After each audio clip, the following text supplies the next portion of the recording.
오늘 복되고 귀한 날도 주 안에서 평강이 넘치길 바랍니다. 잠언 말씀 함께 보겠습니다. 오늘 잠언 말씀은 22장 5절 6절 두 구절 보겠습니다. 22장 5절 6절 한 목소리 읽겠습니다.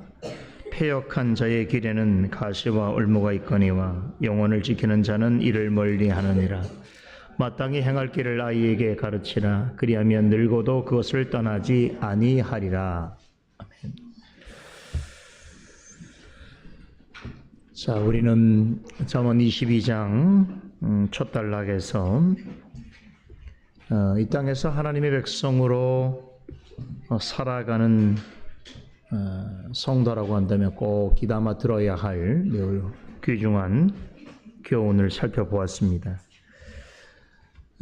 사람들은 은이나 금을 좋아하지요. 매우 값어치가 있고 또 귀하기 때문입니다.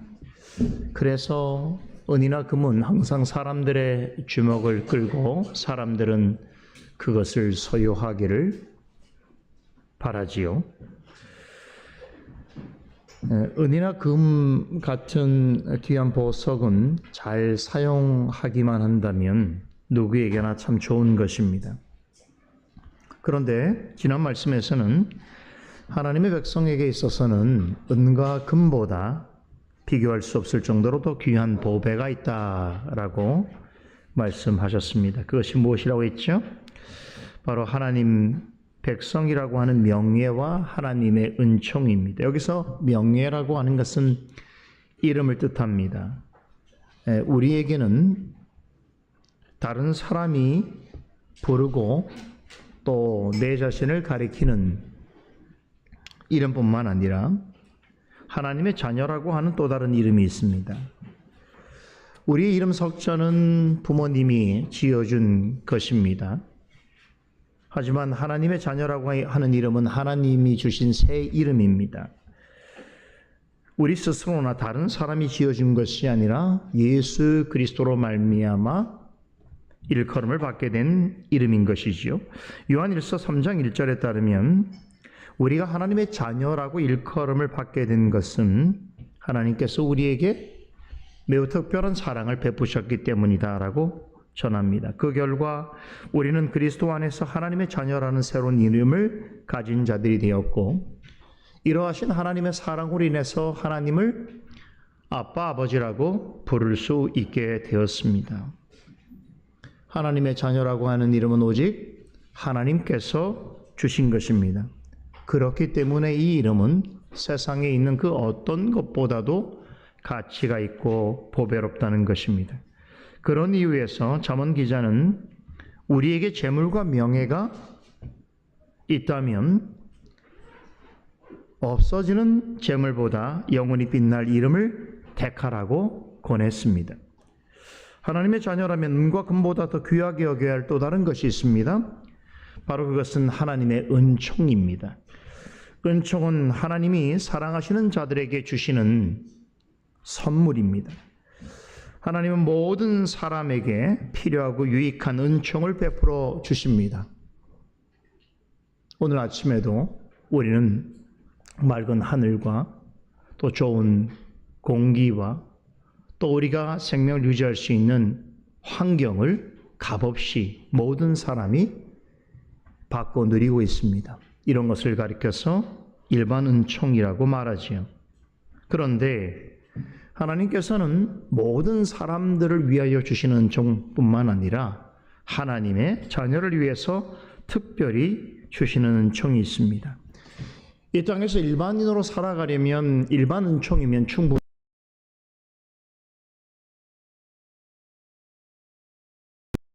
충분합니다. 이것이 없으면 이 땅에서 결코 하나님의 자녀로 살아갈 수 없습니다. 우리 모두 아는 것처럼 솔로몬은 이 세상에서 가장 많은 것을 소유했던 사람입니다. 엄청난 부와 재물과 영예와 지혜를 다 가져본 유일한 이입니다. 그런데 그런 자신이 가졌던 그 어떤 것보다도 더 소중하고 보배로운 것이 있음을 알게 되었습니다. 그것은 바로 하나님의 은총입니다. 그런 이 세상에서 아무리 많은 것을 소유하고 또 아무리 높은 자리에 있다 하더라도 하나님의 은총 속에 살아가는 사람보다 더 귀하고 복된 인생이 없음을 깨달았습니다. 이런 깨달음이 있었기에 지난 본문에서 은과 금보다도 은총을 택하라고 자신 있게 권면할 수 있었던 것입니다. 우리 모두가 마음에 깊이 새길 교훈인데요. 솔로몬은 계속해서 이 땅에서 하나님의 자녀로 살아가는 자들이 귀담아 들어야 할 교훈을 전해주고 있습니다. 오늘 이어지는 본문 중에서 두 구절을 중심으로 이 내용을 상고해 보려고 하는데, 먼저 5절을 보면 패역한 자의 길에는 가시와 올무가 있거니와 영혼을 지키는 자는 이를 멀리 하느니라 라는 말씀이 있습니다. 솔로몬이 가장 하나님의 큰 은혜를 받았을 때 기록한 말씀이라고 볼 수 있겠는데요. 자, 여기 보면 서로 다른 두 종류의 사람이 언급되지요. 서로 대조되는 방식으로 앞의 말씀과 또 이어서 나오는 뒤의 말씀을 연결하고 있습니다. 서로 다른 두 사람이란 패역한 사람과 영혼을 지키는 자이겠지요. 여기서 패역한 사람은 3절에 보면 어리석은 자를 가리키겠고, 영혼을 지키는 자는 3절에 나오는 슬기로운 자라고 할 수 있겠습니다. 조금 더 거슬러 가면 1절에서 패역한 자는 하나님이 주시는 명예와 은총보다는 눈에 보이는 재물을 택하는 사람을 가리키는 것이겠고, 영혼을 지키는 자란 하나님이 주시는 이름과 은총을 눈에 보이는 은과 금보다 더 귀한 것으로 여기는 사람을 의미하는 것입니다. 전문 기자는 5절에 와서 이렇게 서로 다른 생각과 다른 방식으로 살아가는 두 종류의 사람이 최종적으로 맞게 될 그 삶의 결과에 대해서 다시 한번 강조하여 전하고 있는데, 자, 먼저 패역한 자는 보면 그가 가는 길에는 가시와 올무가 있다라고 말합니다. 패역하다라고 하는 말의 원뜻은 심히 구부러지다, 비뚤어지다 라는 뜻입니다. 그래서 대부분의 영어 성경에서는 이 표현을 가리켜서 패역한 자를 비뚤어진 자라고 번역하고 있습니다. 성경에 보면 바로 이 패역하다라고 하는 말을 하나님이 보실 때의 악한 자를 의미하는 단어로 사용합니다. 그러니까 하나님 앞에서 악한 사람은 어떤 사람인가 하면 마치 관역에서 벗어난 화살처럼 하나님의 말씀에서 현저하게 빗나가 있는 생각과 행동을 하는 사람을 가리킵니다. 세상의 사람들은 악한 사람이라고 한다면 악한 나쁜 짓을 골라서 하는 사람이라고 생각할 수 있겠으나, 성경에서 말하고 있는 악한 사람은 본질적으로 하나님의 말씀에서 빗나간 삶을 살아가는 사람을 뜻합니다. 죄를 가리켜 히브리어로 하타라고 하고요, 헬라어로는 하마르티아라고 말하는데, 동일하게 이 두 단어는 원뜻이 빗나가다라고 하는 것입니다. 그러니까 성경에서 말하고 있는 제 본질은 나쁜 짓을 하다라고 하는 개념 이전에 하나님에게서 빗나가 있다라고 하는 의미를 지니고 있습니다. 전문 기자는 5절에서 이렇게 하나님에게서 빗나가는 삶을 고집하는 사람을 가리켜서 패역한 자다라고 부르지요. 그러면서 하나님께서 주신 삶의 본분과 정해진 삶의 원칙을 무시하고 하나님의 말씀에 합당하지 않는 삶을 고집하여 살아가는 사람을 패역한 자의 길이라고 묘사하고 있습니다. 여기서 길이라고 하는 것은 그 사람의 생애, 삶, 가치관을 의미하는 것이죠. 자신의 편에서 볼 때는 옳고 확신 있게 살아가는 것 같습니다. 이렇게 사는 삶이 세상에서 성공적이고 또 내 꿈을 이루는 삶이라고 생각할 수 있겠으나 하나님께서 보실 때에 심히 비뚤어져 있고 구부러져 있는 길로 간다는 것은 그의 영혼에 있어서 대단히 위태롭고 위험한 상황이라는 것입니다.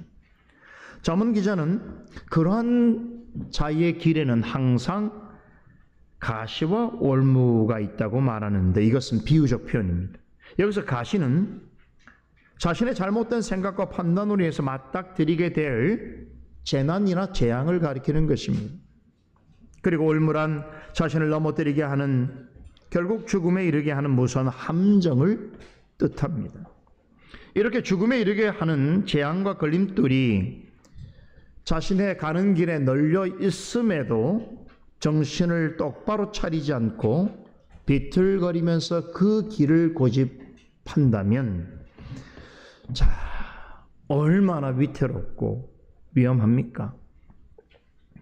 우리 자녀들이 아직 사물에 대한 인지 능력이 부족해서 다음에 일어날 일을 예측하지 못한 채 매우 위험한 그런 길로 가는 것을 부모가 지켜보고 있다면 그 위험은 자녀에게 초래되어지는 것이겠지만 부모의 마음은 대단히 두렵고 염려될 것입니다. 그런 것처럼 이 땅에서 자신의 생각에 옳고 정당하게 생각을 하는 것이라도 그 길에 가시와 올무가 있어서 그것을 올바르게 인식하지 못하고 비틀거리면서 그런 길을 가고 있는 것은 하나님 편에서 볼 때는 대단히 위태로운 일입니다. 시편 1편에서는 이러한 삶을 고집하는 사람을 가리켜서 뭐라고 했습니까? 악인이라고 했습니다. 하나님 편에서 보는 악인과 세상에서 말하는 악인은 차이가 있지요. 그러면서 시편 1편의 결론은 어떻습니까? 악인의 길은 망하리로다 라고 말씀합니다. 그러니까 하나님이 가라고 하는 길은 거부하고 하나님의 말씀에서 빗나가는 삶을 고집하는 사람의 삶은 누가 뭐라고 하더라도 자신이 어떻게 생각할지라도 하나님 편에서 볼 때는 패역한 자의 길로 가는 것이다 라는 것입니다. 언제 그것이 평가할까요? 마지막 날에 하나님 앞에 설 때에 의인은 망하리라라고 하는 하나님 말씀이 그에게 이루어질 것입니다. 악인의 길은 드러나게 될 것입니다. 잘 듣고 있는지를 확인합니다.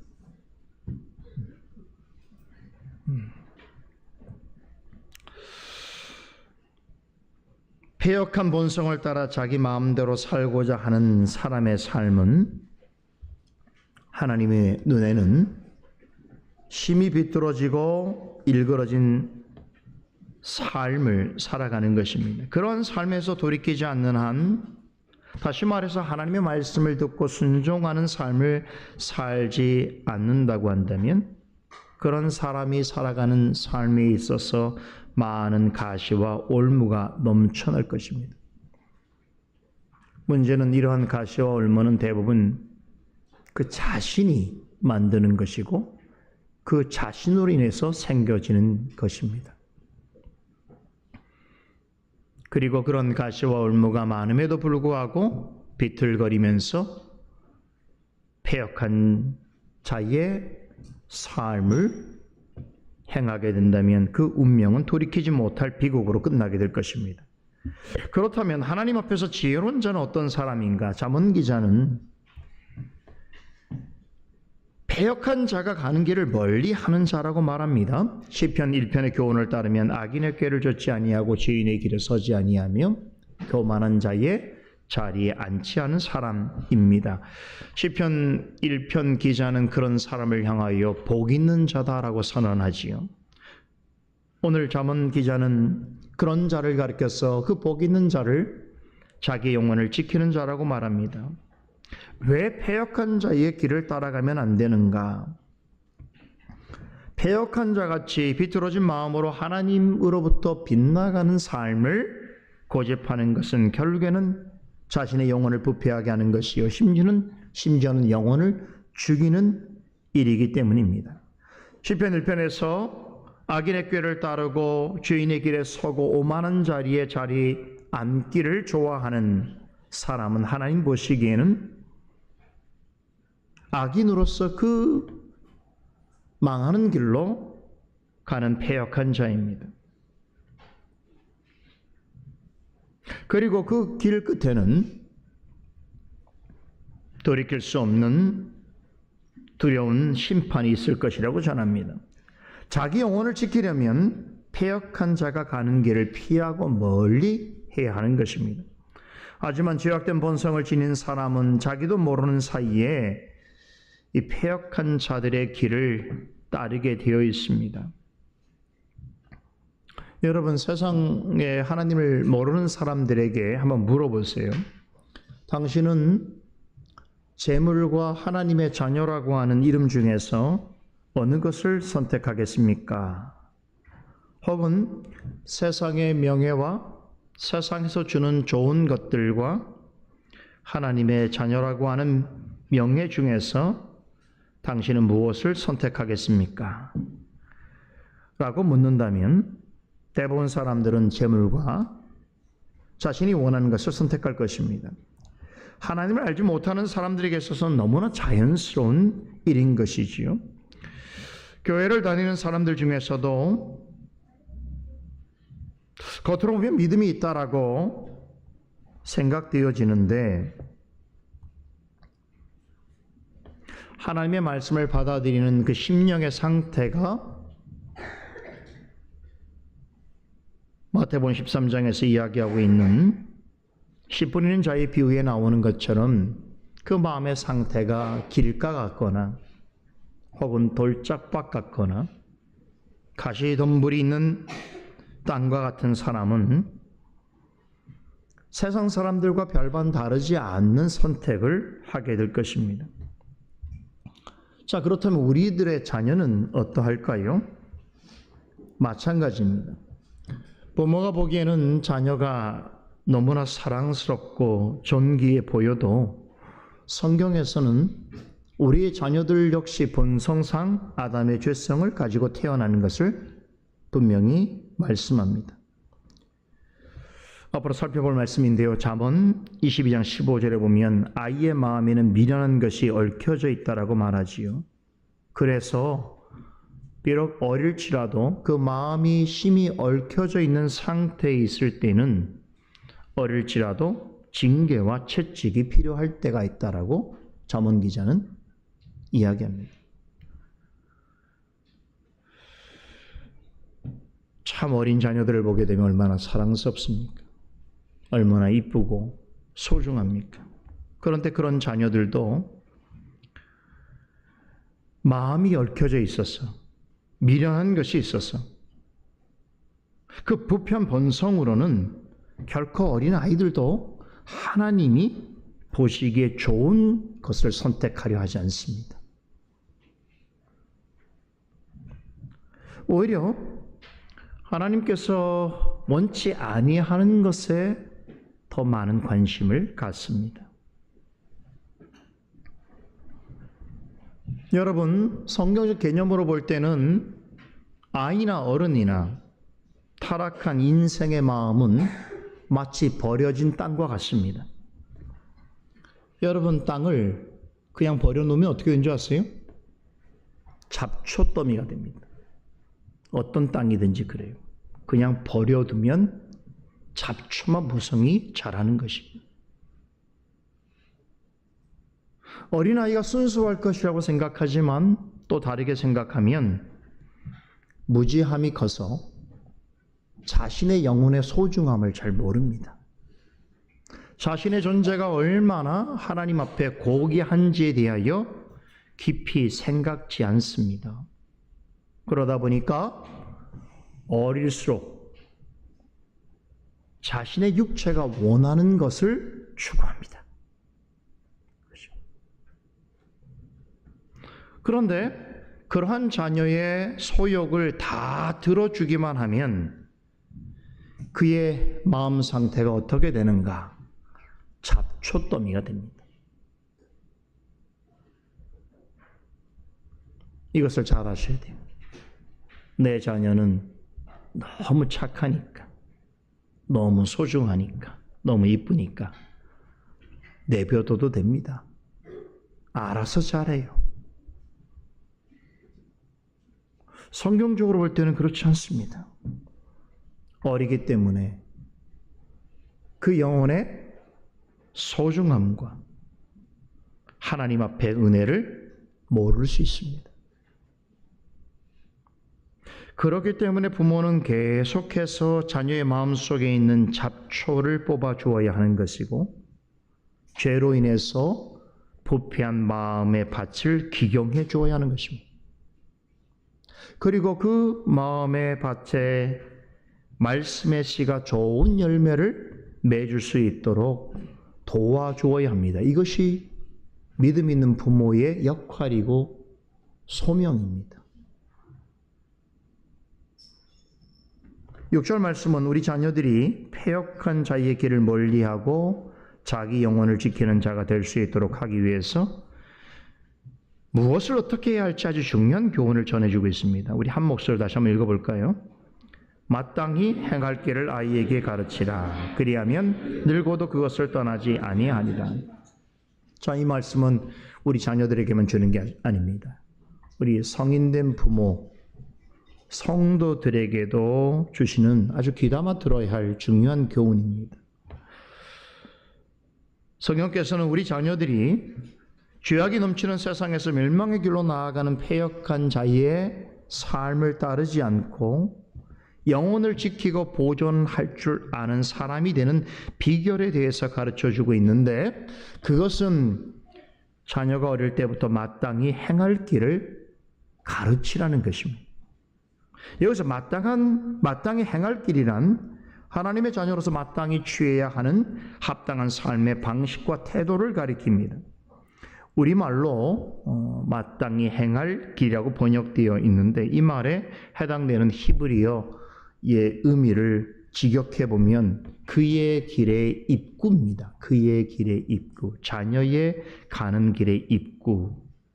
즉, 이 표현대로 보자면 마땅히 행할 길을 가르치라고 하는 말은 우리 자녀들이 하나님의 자녀로서 가야 할 참된 길의 입구가 어디인가, 그 길을 어떻게 따라가야 하는지에 대하여서 언제부터요?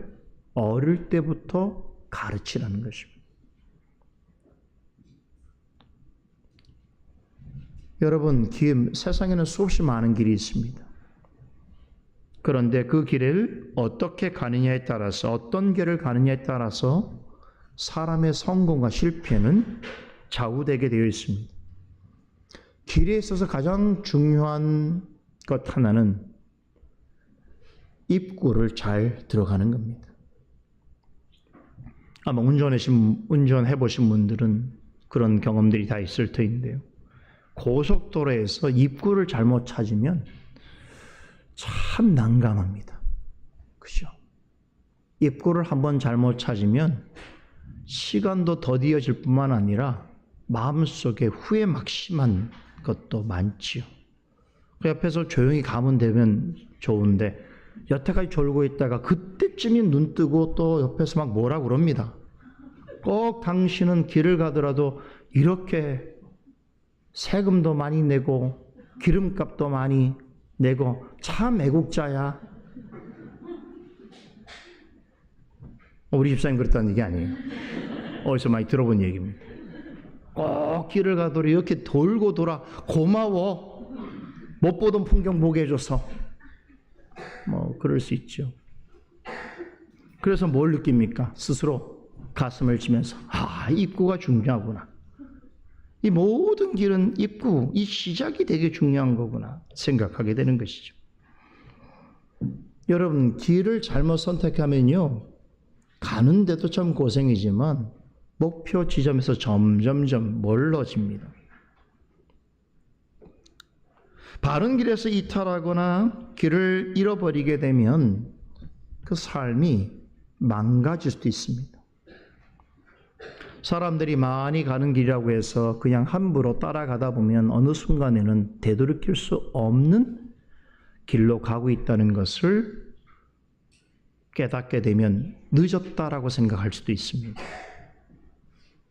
하지만 처음부터 길 입구를 잘 찾아서 바른 길로 가고, 또 설령 좀 잘못 갔다가도 고속도로에서 잘못된 길로 갔더라도 길은 통하는 법이니까 조금 더디어도 다시 본 길로 돌아오는 경우가 있지요.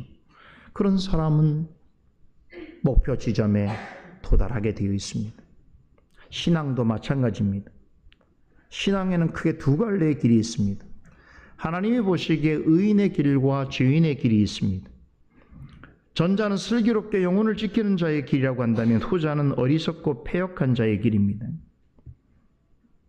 그런데 앞서 말씀드린 것처럼 사람은 부패한 본성을 가지고 있어서 그것에 의지하고 가면 하나님이 보시기에 어리석고 패역한 길을 가게 되어 있습니다. 우리 자녀들도 마찬가지입니다. 그렇기 때문에 어려서부터 마땅히 해야 할 길을 가르치라는 것입니다. 잠언 기자는 아이 때부터 가르치라고 명하는데, 여기서 아이에 해당되는 히브리어 나르라고 하는 말은 보통 유아기부터 청소년 시기에 있는 해당되는 자녀들을 가리킵니다. 우리말 속담에 3살 버릇이 80까지 간다는 말이 있죠. 이게 참 생각해보면 옛말 같지만 좀 교육적으로 맞는 말입니다. 교육학이나 심리학에서 전문가들은 대부분 아이의 인성은 3살에서 7살 사이에 다 형성된다고 이야기합니다. 특히 아이의 성격의 85%는 6세가 되면 거의 다 형성되었다고 말합니다. 놀랍지 않습니까? 이미 6살 이전에, 6살, 7살 이전에 그 사람의 성격과 인성과 성품이 거의 결정되어진다고 하는 것은, 다시 말해서 어린 시기에 그의 영향을 끼치는 요소들이 얼마나 중요한가를 말해주고 있는 것입니다. 자, 그렇다면 신앙은 언제부터 형성되어지는 것일까요? 성경 말씀에 따르면 젖먹이 때부터입니다. 그래서 구약 성경에서는 난지 8일 만에 할례를 행했습니다. 그리고 아이가 말을 알아들을 때부터 이스라엘아 들어라 라고 하는 쉐마 교육을 행했습니다. 신약에서도, 여러분, 신약의 성도들의 가정에서는 매우 자녀들이 어릴 때부터 성경을 가르쳤다는 것을 우리에게 전하고 있습니다. 디모데가 대표적인 예죠.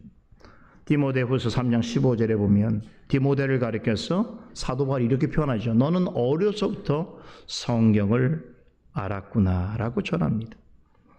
여기서 어려서부터라고 하는 헬라어는 젖먹이 때부터입니다. 그의 외할머니와 어머니는 영화였던 디모데를 품에 안고 있을 때부터 아이에게 성경 이야기를 들려주었습니다. 그리고 좀 더 자라면 성경에 기록되어 있는 하나님의 말씀의 깊은 도리를 가르쳤습니다. 그렇게 해서 디모데는 어려서부터 성경을 알았을 뿐만 아니라 어느 정도 자랐을 때는 하나님의 말씀 안에 구원에 이르는 지혜가 있다는 것을 확신하게 되었습니다.